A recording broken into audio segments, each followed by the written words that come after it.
Hey, guys. Welcome back. Welcome back to the Marital Toolbox, where I am Pastor Octavia Lucas. I am the host for this half an hour for the Marital Toolbox, something that me and my husband, everyone knows, I assume, Apostle Kevin Lucas and I started some years ago. And, unfortunately, he has passed away 3 years ago. So I am picking back up that mantle and getting back to the Marital Toolbox. But just welcome.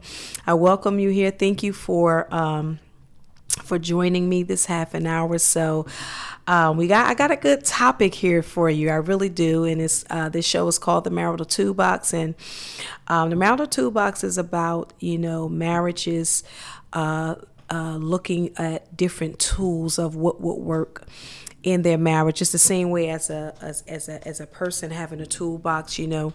There are specific tools that are used to fix different jobs and different things like that. And it's the same thing in a marriage. You're looking for different tools that may work. Now, everybody's toolbox is different. Nobody has the same toolbox.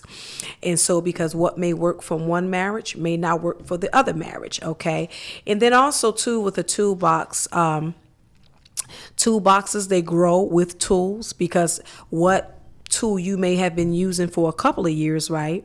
It may not work the next following year. So you have to find another tool, another higher grade of tool that may work, in the marriage. So that's what it is about, just tools, just applicating different things that will help create a balance in marriage, and that will help benefit each other in the marriage. So that's what the Marital Toolbox is about.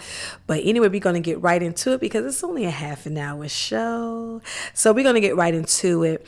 And so a while back, although I was a little absent from the Marital Toolbox, I still yet had married people talking to me, or, and some wives and different things talking to me. And so one of the main things was,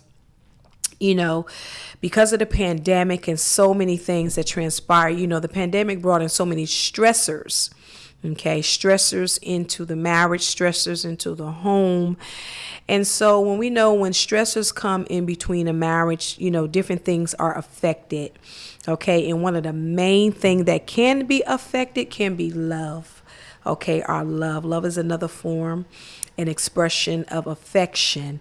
Okay, and so it can have an affection, can affect our emotions. Okay, and so I just got here because it was a topic of discussion. I just thought that I would, the subject matter would be this evening would be 7 things to rekindle love. Okay, so it's not necessarily saying that there's no love there, but maybe the love was not like it used to be. We're not even going to blame it on the pandemic. Okay, we're not even going to blame it on that. We're just going to talk about stressors. We're going to talk about challenges, to grow. Okay, because that's what love does. Love actually causes and fosters things to grow. Right. And so maybe there's areas in your marriage, in your relationship where there may have been a lack of something which affects love. Maybe a selfishness came in, because love is not selfish. Is selfless. So, when love is being attacked, we have to look at different things. We look at egos. We look at pride. We look at, as I said earlier, stressors, challenges. We look at anxieties. We look at so many things when it comes, when it definitely comes to love. Okay. And so I came up with 7 things to rekindle love. So when we talk about the word rekindle meaning to revive something that has been lost. Doesn't necessarily mean that it can't be found. It can be found, but it's going to take some work and it's going to take some digging. And so something that was lost, maybe you felt that you lost something, over the years, because of emotions and different things that have come in between. It could have been job. It could have been job, it could have been family. You know what I'm saying? It could be a host of things. It can Life happens. You get busy. Just different things can happen that can cause challenges in that intimacy in marriage to happen. And in order for love to grow, you really need those intimate moments. You need those you times, not so much me times. Because remember, we're talking about love.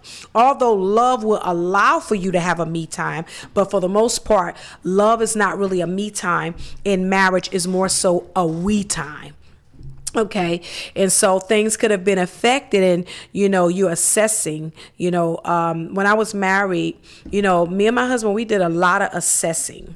We did a lot of assessing. We did a lot of reviewing, because we were married over 25 years. And so when you're married that long, you have to gather in your mind, like, what may work the first 5 years, it's not going to work the next 5. And what may work those last 10 years is not going to work the next 5. What may work those last 15 years is not going to work the next 5. You understand what I'm saying? And it continues. So we are called to grow. Love allows us to cultivate each other.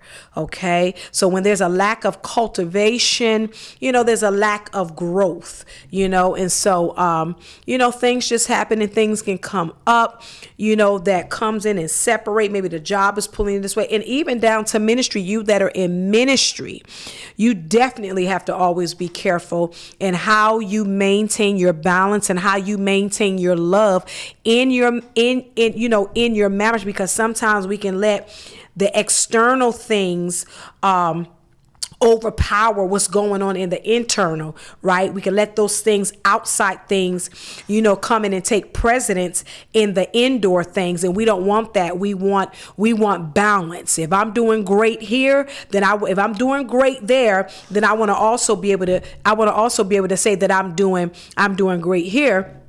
I don't want to be winning the battlefront in the church, right?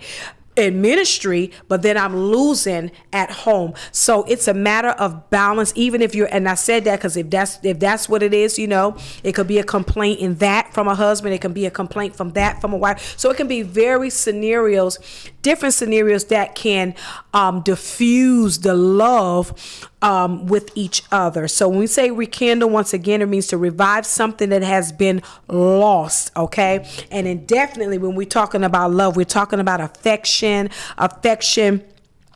goes into attention, and attention goes into attentiveness. And so you have to, see how attentive are you with each other. And as I was saying before, me and Apostle, we used to assess these things. We did it so much so one time we just did out of the blue. I don't know if it was at the 20 mark. We did a counseling session. We just went for GP. It wasn't nothing that anything was wrong, but what happened in that time for us, we were becoming empty nesters, and all we knew was our children. We had grandchildren, and we just knew that, and that kind of became our life outside of ministry, and they were all at home. Everybody was living with each other. So we kind of occupied our time. Not that we didn't have time for each other, but we didn't see it until everybody left. And it was like almost being like, it almost like being strangers. So it's like almost we have to reintroduce ourselves to each other and everything. And so it was like, something new for us, because it was no more in between. It was no more grands. It was no more children. It was nothing, but it was just us. Although we had us, but you just have to be careful as married people how you allow things to get up in there, right? So we did the counseling. We did it for a good while. And he helped process some things with us. Process of elimination, showed us some gray areas, showed us some good pros and cons, and different things like that with us. So, and as I said, it wasn't that nothing was wrong, but we just took time and we did that because we wanted an outside. Someone standing out, looking at someone that can hear us without judgment, or whatever, and just hear what we say and just break down and help us process to see what the issue wasn't really an issue, but what concerns we had with each other. So it was awesome. So, but anyway, So you want to assess that. And I believe, and we believe, Apostle, we definitely believe when we counsel marriages that you do need that assessment. Sit down and talk. Okay, babe. Okay, we 15 years in, pros and cons. Let's talk about it. Where we come from, where we going, where we going to now. We're at 15-year mark. What do we want to see? Where are we going? Goals and different things. Short-term goals. You don't want to do long-term goals because things happen, but little short-term things that you want to look at, but you want to have those discussions. You just don't want to be floating through marriage. That's what I'm saying. 5, 10, 15, 20, 25 years. You don't want to just float through it and come to that familiar, like, okay, well, it's working for us. But this is what I told a couple one time. I say, listen, just because it's working for you does not necessarily mean it's the right thing.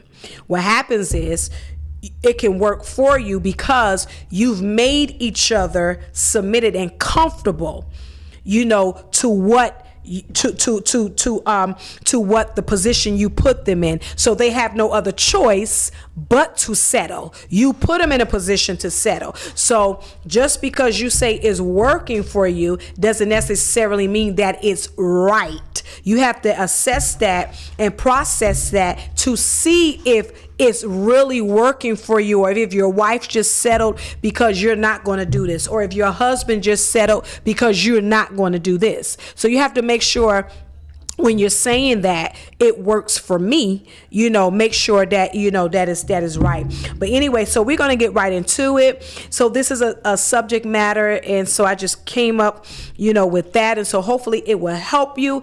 And as I say, we say in past time disclaimers, listen, I can say a whole lot of things. What I may say, what may work for you, and it may not work for you. I can come from different areas. I come from experiences, wisdom, biblical places, all different types of things, educational places, all different types of things. But it's to you to see, once again, tools. It's to you to hear what tool is being said, and you can applicate it. And if that tool doesn't work, listen, the toolbox is big. Grow your own toolbox, okay? You can figure it out. Right? Figure it out. Okay. So that's the thing. Okay. So someone say, well, Pastor Octavia told me this. No. Okay. So you just try. So here are the 7 things to rekindle love, to restore back what you think is lost. And take these things and sit down. There's a lot of things you can do, but I picked the top 7 of what I was hearing when I talked to married couples and, or wives, what I was hearing. So these are the top 7 in me, but it could be other top 7s. So you just take this right here, and it can be a start for you. It can be a guide for you, but for the most part, it can open up conversation. It can be a dialogue. You understand what I'm saying? That you can work through with you and your husband and wife. So the first thing, 7 things to rekindle love would be 1, communication. I always say communication is the foundation of whether you married or not in any relationship. It can be family, it can be friends. Communication. Okay. Verbalizing. Okay, verbalizing how you feel, what you feel, verbalizing what you think, verbalizing, being able to verbalize where you think the disconnection came in at. What you think happened, how it happened, doesn't necessarily mean that it's true, but you're communicating and you're dialogue. There's a place for nonverbal communication. There's a place for verbal. But in this case, when we're talking about rekindling something, recharging something, and we're talking about reviving something and, looking for something that was lost, we're talking about verbal communication, because we have to be able to talk while we're on the trail of trying to find it. Okay, so we got to be able to talk. So having that communication, and don't be afraid to talk. Fine, and if you feel that you guys cannot talk and rational and you got to over talk each other, this is something me and my husband used to do. We made a stick, but I had the stick all the time. But anyway, we made a stick. So whoever had the stick was the one that, that can talk. And if you didn't have the stick, you had to sit and listen and be quiet. But we also had a timer too. So you didn't just have to stick and talk for a whole hour, but you was on a timer. So that allows for one person to talk and the other person to listen. Listen is an active participation, not just hearing, but listening, an active participation, so you can hear what the person is saying. So communication is definitely it, and help rekindling, so you can talk about where the disconnection is at. Number 2, affection. Okay, restoring that affection. Okay, affection, we know it deals with caring, attentiveness, and so you have to figure out, as I said earlier, that assessment will allow you to see how attentive you are with each other. Do you even care anymore? You understand what I'm saying? Or do you see each other? You understand what I'm saying? Do you show interest in each other? See, affection shows interest. It's caring, it's loving, right? And so with that, take time with that communication to revisit whatever your love languages were. Okay, whatever your love languages were, that's what you want to restore, right? And that's what you want to get back to. Whatever your love language, take time. You have to make time for marriage. You have to make, not so much marriage because you're married, but you have to make time for the relationship. The relationship has to grow. Okay, you're in a union, a covenant union, where you are to flourish. Okay, you should be flourishing in your marriage. You should be flourishing in your relationship. I'm not saying grow in leaps and bounds, but the older you get, the age of your marriage ought to produce some type of maturity, growth, and development. What you were doing 10 years ago, you're not doing 10 years. You know what I'm saying? You're growing, you're developing, and you're maturing. And so you want to make sure you do that. So revisit your love language. Get back to that. You understand what I'm saying? And so that number 1 was communication. Number 2 was affection. Number 3 is touch. Okay, remember I said it's time for nonverbal and then it's time for verbal, right? This is nonverbal. Touch has the ability to heal. Let me tell you something about touch. Touch helps with the mood. It helps with stressors. It helps with anxieties. When you're talking and you're touching someone, it helps bring down barriers. It's almost like a white flag. Hey, I come in peace. It shows forth affection. You know what I'm saying? And touch is also a communication. It's a communication of love, affection, attentiveness. So use touch. It has the ability to heal. Touch, hug, hold, get back to that place. Because remember, again, you're rekindling what you think is lost. You're restoring. You understand? You're doing the work, okay, with the help of God's assistance. The Bible said we look to the hills from which cometh our help. Our help comes from God, right? Help, the definition of help that I looked up is assistance. And so when we're looking to God, help is a form of assistance. So he's assisting us. You know why he assists us? Because he has given us everything we need. He's given us all. Listen, we came with a toolbox. He's given us, especially we that are in Christ, we have so many tools, okay? So we ought not be looking for nothing but except for assistance from God, because he has given us everything that we need. So all he have to do, his job, is to help us assist in what we have so that we can get the job done. It's like a boss, a manager over employees. The manager and the boss is not coming in here to do the job. No, the manager and the boss is overseeing. Okay, it's like God. He oversees what he has given and put in our hands, and we do the work. The employees do the work. They make the company grow. They develop the company. Whatever's need to be matured in the company, that's what they do. And it's the same thing with God. Okay, he oversees. You know what I'm saying? And he assists. Okay, this is what you need to do. And if we need pep talk, okay, we got the Holy Spirit. Okay, this is what you need to do. This, that, I wouldn't have did that, whatever. So we have the help. So he would come and assist us to do what needs to get done. So you want to deal with that touch, okay? Number 4, initiate intimacy more.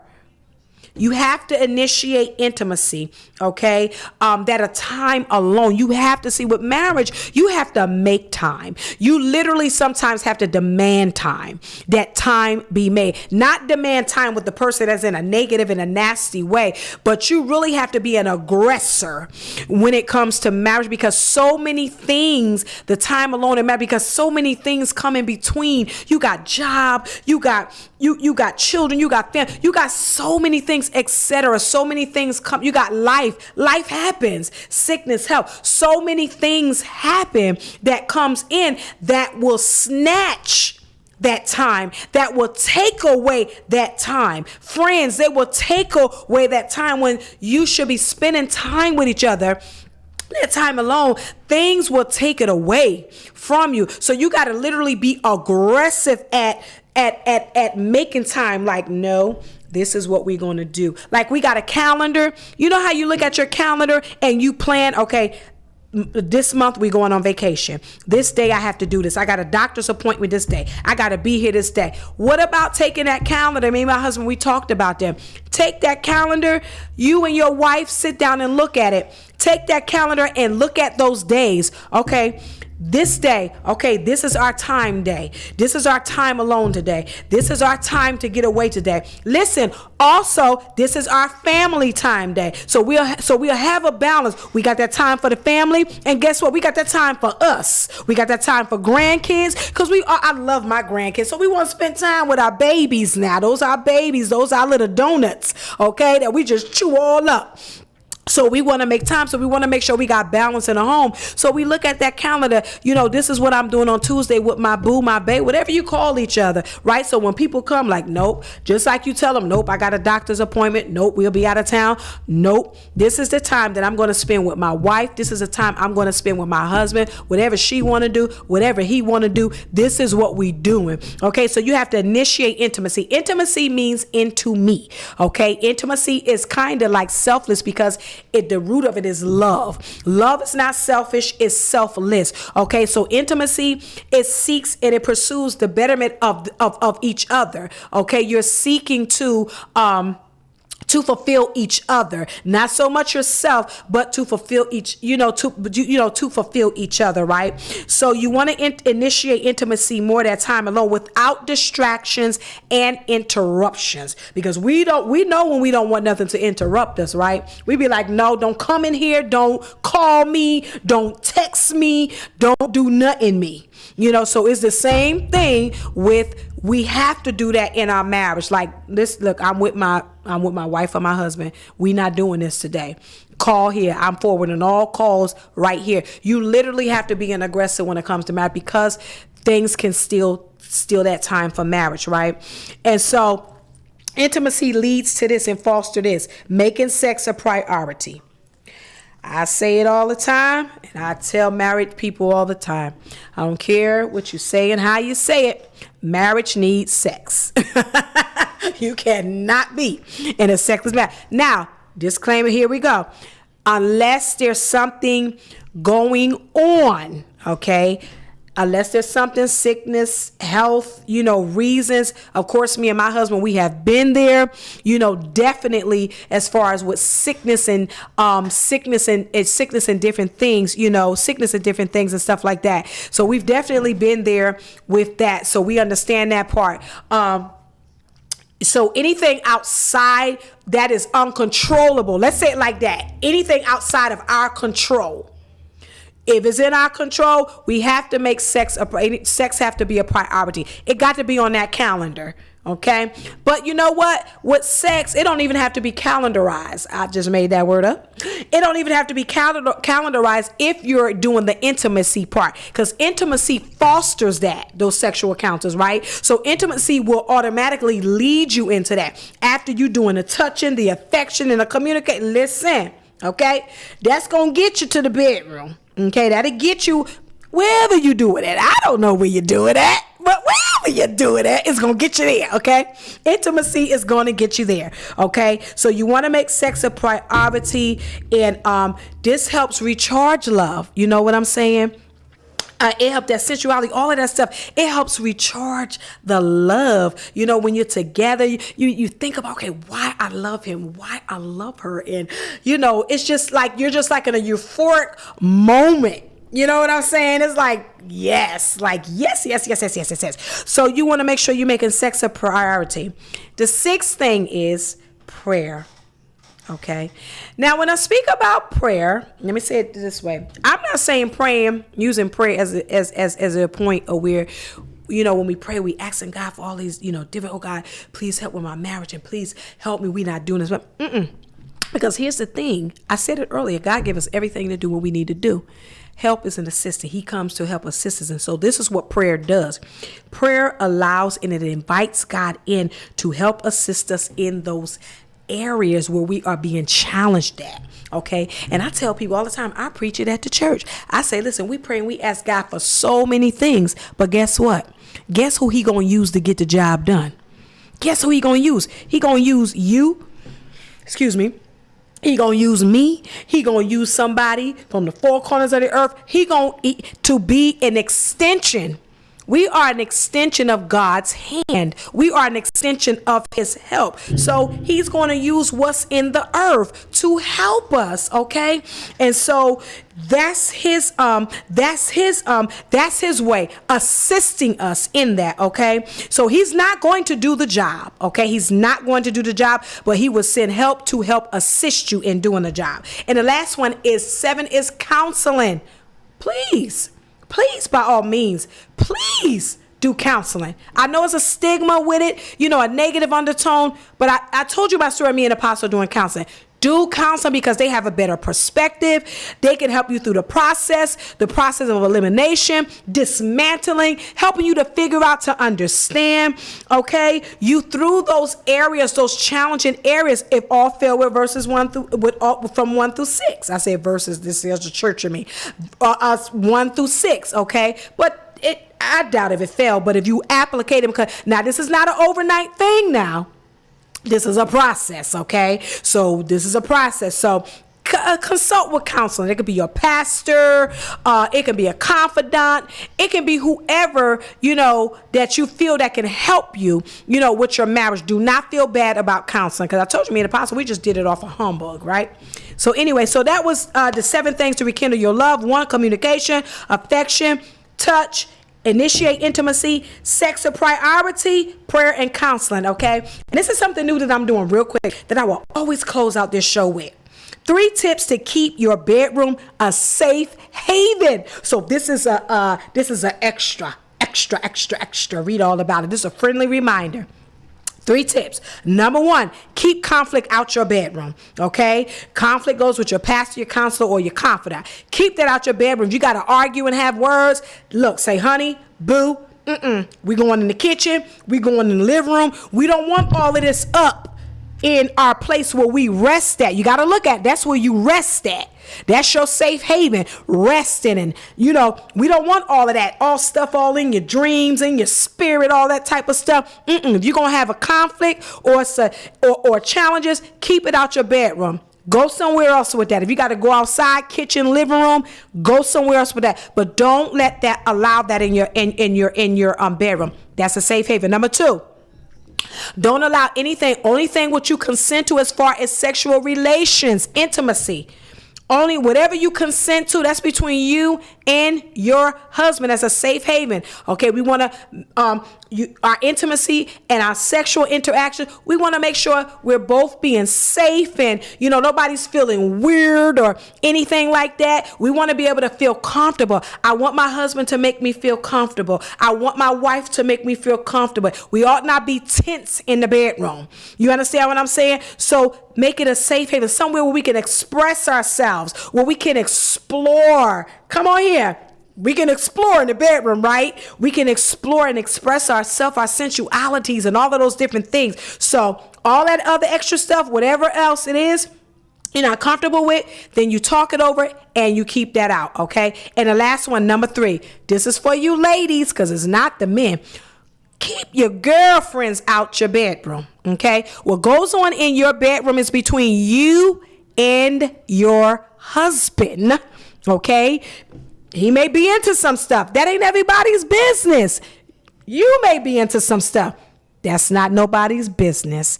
Keep it in your bedroom. Keep people out your bedroom, okay? Because at the end of the day, ladies, if your husband like it, then guess what? You should be loving it, okay? Loving it. And I mean loving it, okay? So those are my 3 tips to keep your bedroom a safe haven. That was just something extra. Thank you for being with me in the Marital Toolbox. Bye-bye until next time.